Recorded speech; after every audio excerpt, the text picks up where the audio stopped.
It's the ones they get converted. He that believeth, the followers of the disciples, shall lay hands on the sick and they shall recover. So he's talking about believers laying hands on unbelievers. Why? As a sign, these signs shall follow them that believe. In my name, that's what they're going to do. So these believers are going to be doing this as a sign to unbelievers, which means the unbeliever doesn't have faith, because if he had faith, he'd be a believer.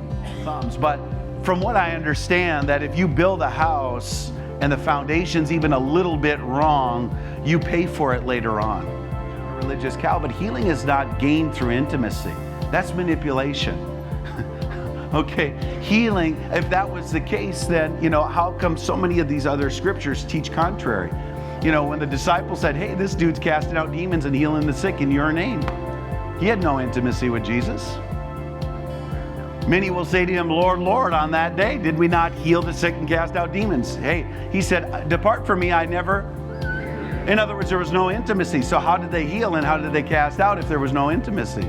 Come on, right? So like Curry said on Thursday, healing is a fact. Healing is a done deal. If everything happens instant, you don't have any time or chance to stand in faith. You understand? We want it instant. But at the same time, when it doesn't seem to happen instant, you have to realize that's your chance to stand in faith while everybody else looks and goes, oh, it didn't happen. Well, then God looks at you and goes, okay, there's a person of faith.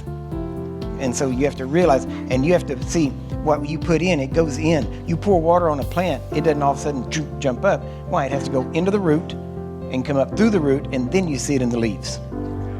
So when when Christ was crucified with every sin that you've ever done, past, present, and future, every sickness, past, present, and future, come on, right? Everything that's ever been thought or committed or whatever it might be was put on Jesus Christ, and every single one of us in this room, all of our penalty was put on him. Can we all agree with that? Okay, so as that took place, for us to now compartmentalize, and God says, well, this, and this, and this are important, but this sickness thing, God is all of a sudden, now he pulls the sovereign card. Now to this one area, God is sovereign and picks whom he wills. That is making God schizophrenic. And I go, you don't doubt it for a second, buddy? Come on. Because I know that you are healed, and that's the food you ate before you were prayed for. The next time you go to the bathroom, and every time thereafter, you're going to be completely digested, and we are going to be fine. Don't you let Satan steal your healing, because I know you are healed. Okay, Mom. And so the next time, and every single time after that, no problems. No problems. Everything's completely digested. It was a creative miracle. Okay. And don't twist, right? So in other words, don't twist the scriptures to fit. Let the scriptures stand by themselves.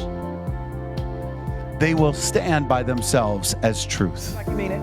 Heavenly Father. Heavenly Father. I believe your word. I believe your word. You said that believers lay hands on the sick. That believers lay hands on the sick. And they shall recover. And they shall recover. So right now, I'm going to allow believers to lay hands on me. And when they do, I'm going to recover. I'm going to receive my healing. The healing you paid for. I say tonight, it's mine. You bought and paid for it. And I receive it. So right now, when these believers lay hands on me, I'm going to receive my healing. I'm going to be healed, and it's going to come in my body, and I'm going to present my body to you, Father.